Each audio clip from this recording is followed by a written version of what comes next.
We turn now to President George H.W. Bush's longtime friend, his Secretary of State, James Baker, who joins us from the Baker Institute in Houston this morning. My condolences, sir. I know you were dear friends with the former president, and you were with him in those final moments. Knowing him as you did for so many years, can you tell us what you took away in those last moments? What is left with you in terms of your memory of him? Well, he had great faith in God.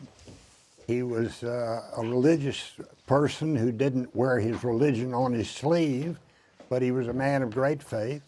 He was a family man. He, as one of your, in your lead-in, someone said, one of the things he said that he was proudest of was that his children came home.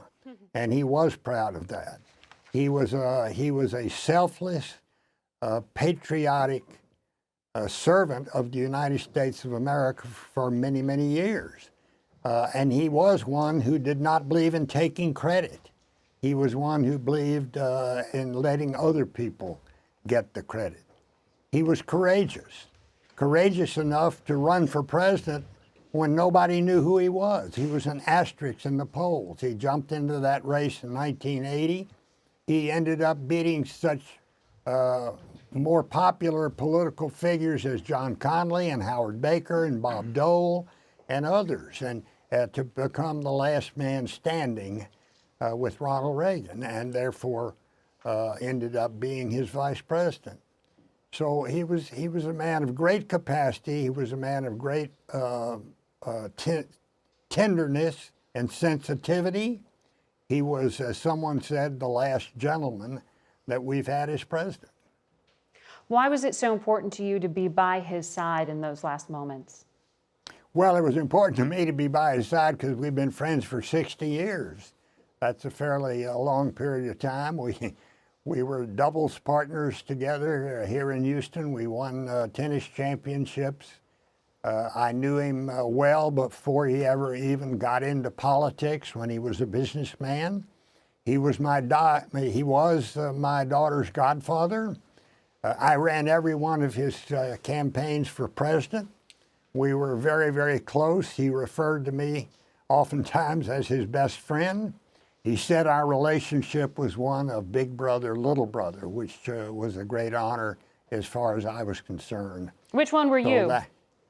I was the little brother, and I was very, very happy for George H.W. Bush to refer to me as his little brother.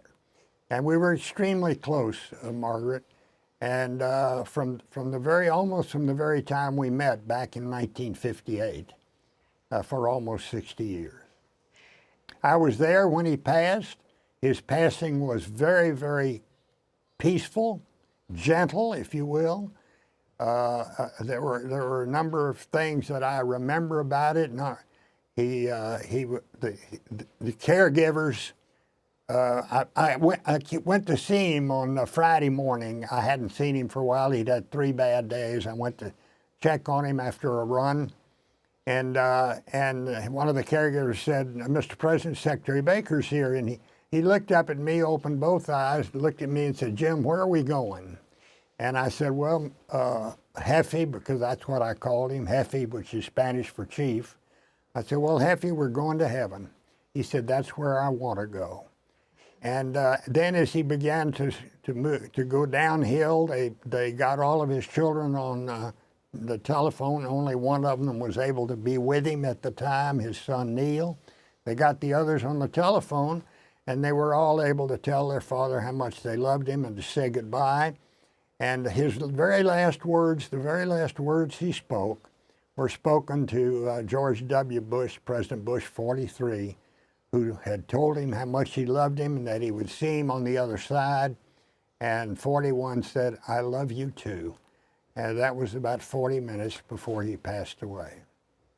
He kept his sense of humor, Margaret, right up until the very end. My wife Susan was there with me, and at one point she went over and put her hand on his forehead and she said, "We love you very much, Jefe." And he cocked one eye open and he said, "Well, you better hurry." So his sense of humor was intact right up till the very end. His passing was really very peaceful, no struggling, no pain at all.